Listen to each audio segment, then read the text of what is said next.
We are Steve and Jill. Together, we've been buying and reselling land since the 90s. Our data-centric approach leaves our buyers asking, how can you sell it so cheap? Here on the Land Academy Show, We answer that and more. I'm Steve and Jack Butala. And I'm Jill DeWit, and this is the Land Academy Show. This is episode number 2068, and today's Friday. All week, we've been talking about what works and what doesn't work in your land business and what to add on and what to take away and things like that. And today, Jill and I have a very candid conversation about the truth about how we've kept food on the table for 30 years flipping land. And through all the ups and the downs, geez, I can't count the number of people that I've been on a first name basis with that are not in this industry anymore. I know.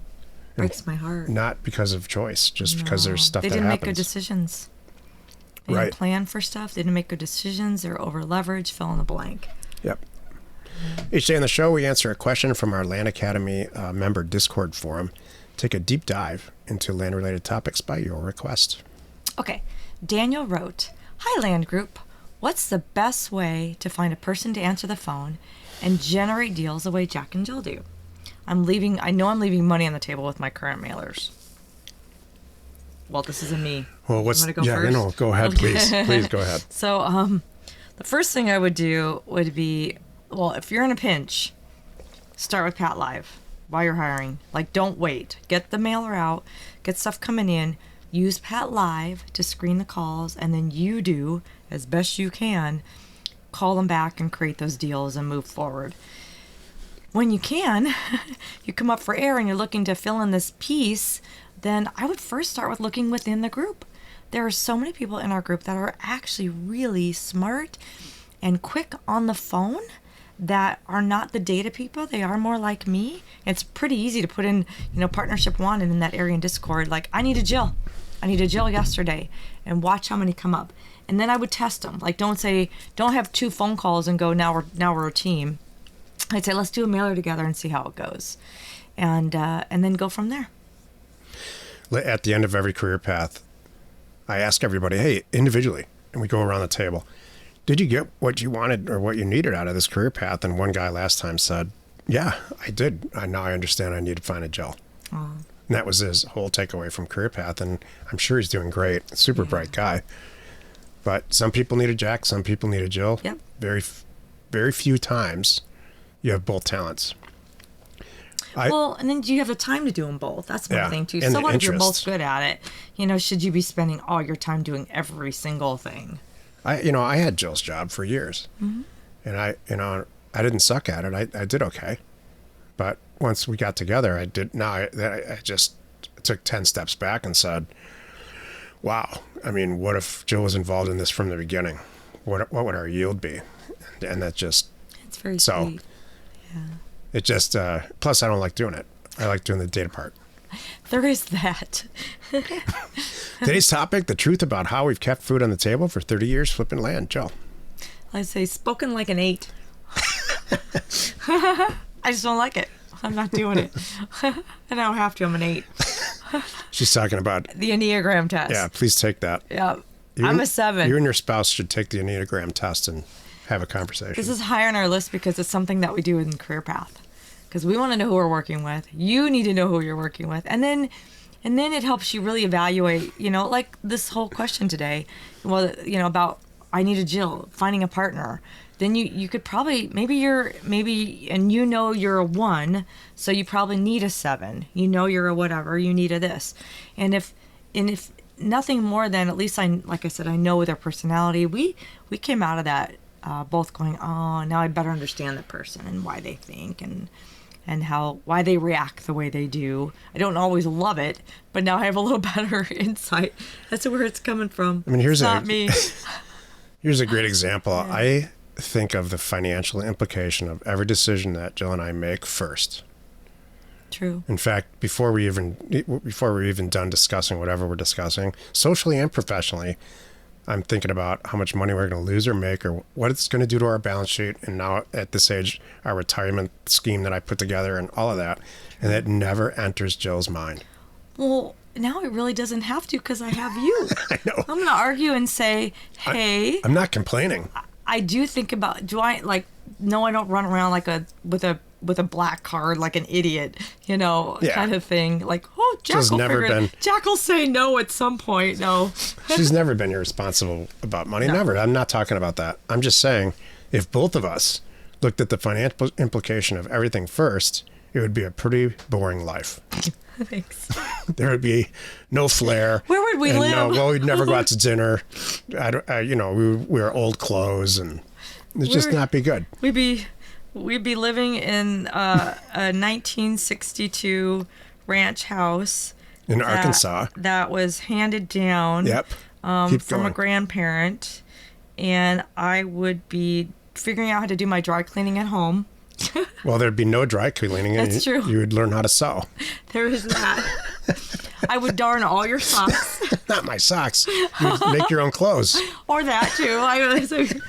All of that. So my point is, it's a real example actually, but you want to be in a partnership with, socially or professionally or both, with somebody who's got different talents and sees things differently than you do. So I think most people see that as a huge pain in the ass.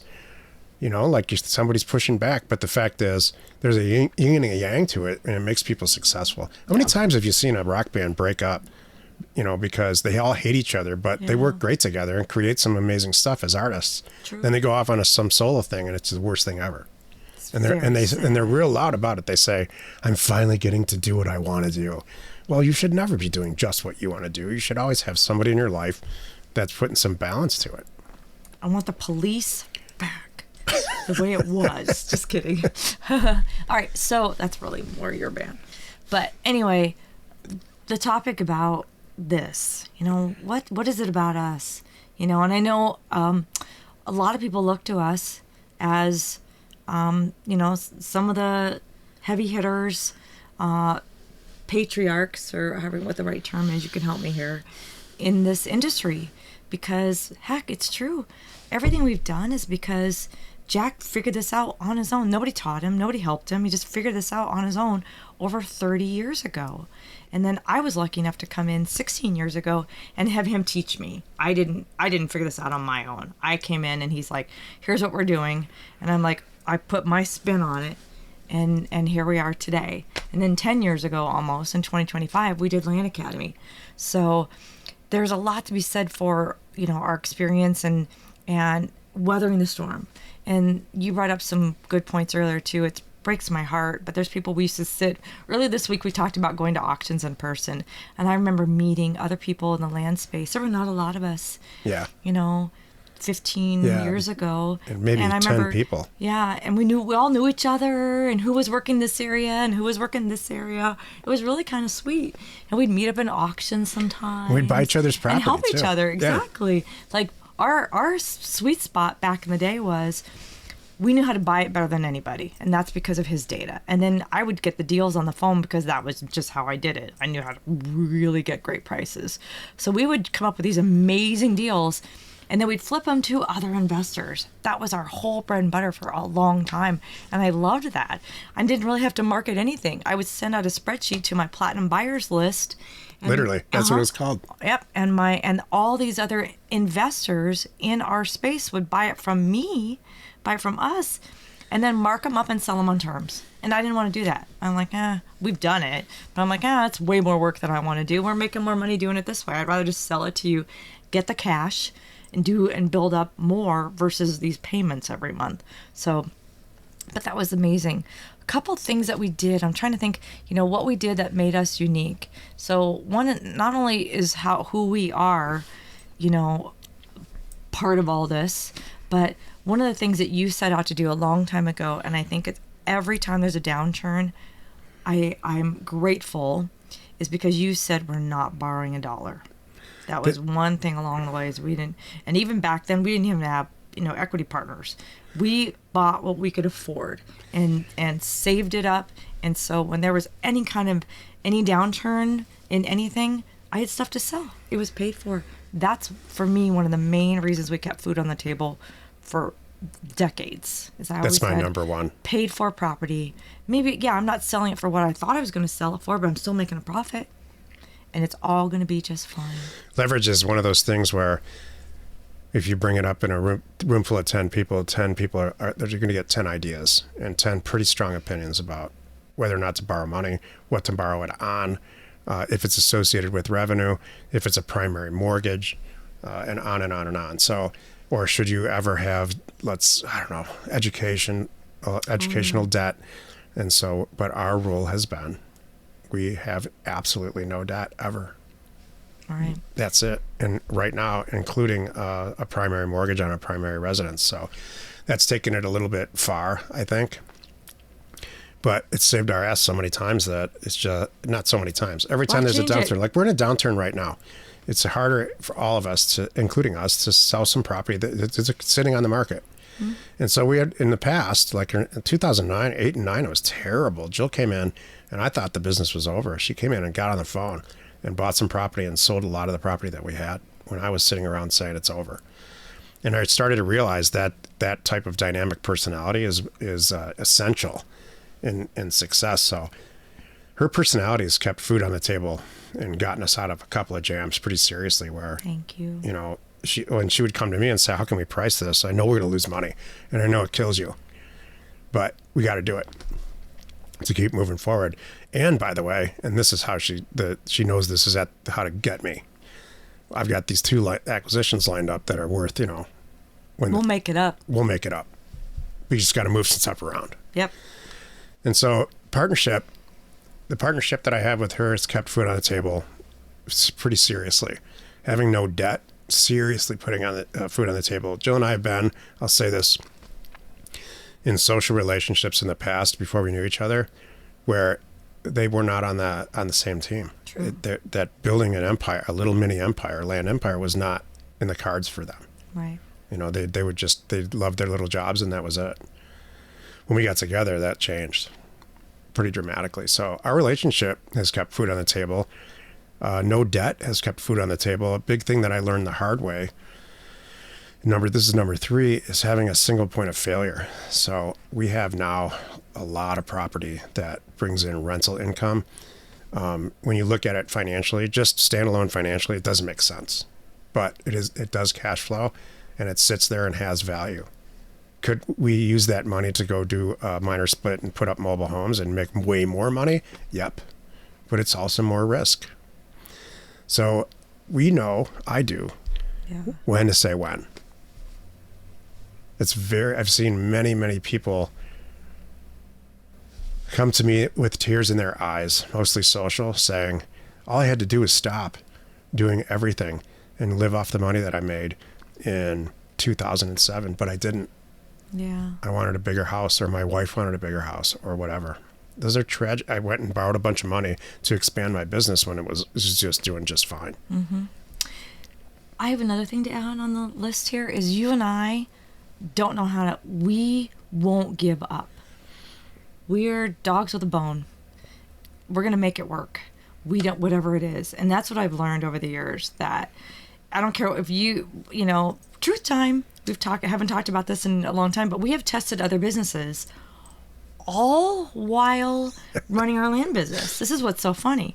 We're like, hey, maybe if we can be experts in the land business, maybe we can be experts in this area, right? And so we'd always have land going, always pays all the bills, and even would free us up to test these other things. And then there's always a point that has happened in these other businesses, way different industries too. And we've had to look at each other and have a heart-to-heart, like, do we want to be those people? Or do we want to stay with what we know? And we always come back. Yep. It's the funniest thing. We're like, you know what, we could. And I know we could too. I know that if we put our heads down, because this is who we are, we have the work ethic, we have the motivation, we have the self-discipline. There's years we didn't take a vacation. And that's part of what we're having fun in our RV right now, because you know what? I'll tell you, the first 5 years of Land Academy, we didn't go anywhere. We didn't do anything. It was always Land Academy, 24/7. Both of us in the back of our website, fixing problems when things would break. Like, I still look at it going, I can't believe I did all that back then, and we just had to learn it, kind of thing. So I know that we could go off and do amazing stuff and other things, but this is who we are. Land Academy itself is not a real serious revenue stream for us, but what it's done is allowed us to partnership and find access to money. Yeah. And give money and in the partner. expertise. Yeah. Expertise. Our new vehicle that we have that we've done really well with is funding other people's deals. Love it. And when they go sideways, we go in there because we know about this. We know about this industry, and turn it back into cash. So, Land Academy that's kept laying on food on the table for us because we're involved in a community now. Mm-hmm. We had to create a community to get involved in it. There was nothing like this at all. The way that we have done it. So I don't know what else you know what? We're in a downturn right now. Here's how I know it all worked. We're in a downturn right now. We have a bunch of property. It hasn't sold. We have a few choices. In the past, we would have reduced the price, got on the phone, sold it on different venues and all that. And we're not doing any of that. We're just going to weather the storm.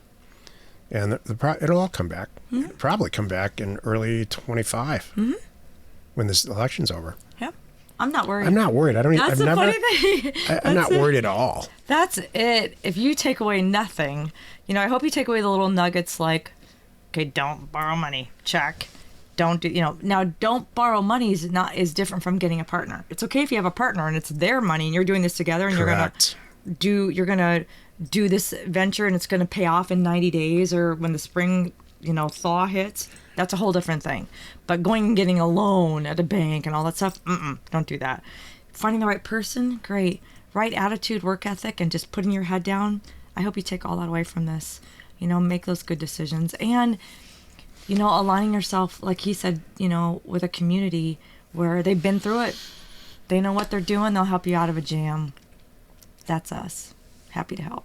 My final thought on this is something I've said in the past, but not really recently. Your biology works against you when it comes to money. Usually I would say follow the rules of biology and Mother Nature and all that stuff. But the fact is, in your 20s, everybody's getting married and having kids. And the worst thing you can do for your career is to get married and have children. I don't care what your gender is or any of that. That goes along with, well, now I have debt. And when you really take a few steps back and think about a primary residence, putting a bunch of money down on a house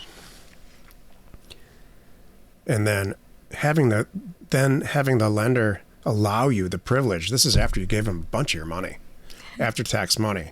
Now you have the privilege to pay them back. Every month at an interest rate is insane. True. That can screw your life up forever. True. And then you've got your spouse telling you it's not big enough because you have more kids than you ever thought. So there's all these biological things and these social pressures are happening in your 20s that you need to stick your middle finger up to it, all of it. Jill and I both went and did that separately before we knew each other. Yep. And then finally,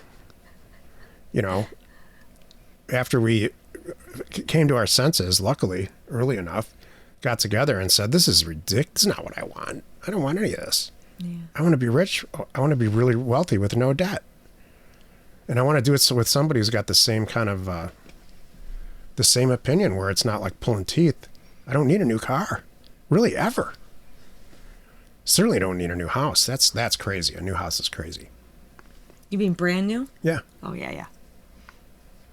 I agree. A brand new house is insane and fully leveraged like it used to be back then. That was hard. So I guess the point is, for me, those are the things that got us where we are today, and I hope that really helps you. And nothing's crazy. One of the nice things is, I think, for kids growing up today, at least my kids, I'm like, our kids, I just do whatever you want. I don't care. There's no right or wrong. When we were kids, it was like, oh, these are the steps that you do. If you don't do them in this order, there's something wrong with you. And nowadays, it's like, you don't want kids? So what? Yeah, you don't have to. You didn't get or not. You want to get married? So what? You don't have to. You want to live together? So what? You want to rent for the rest of your life? So what? Whatever, makes the most sense. Do the math. That's where Jack is phenomenal.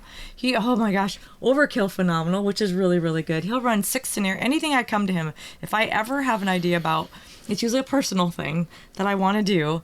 He needs 2 hours and he'll come back to me with 6 scenarios. This just happened. It did. And it'll work under these conditions, this one or this one. A or C, not B, not D, not E, and hell no, not F.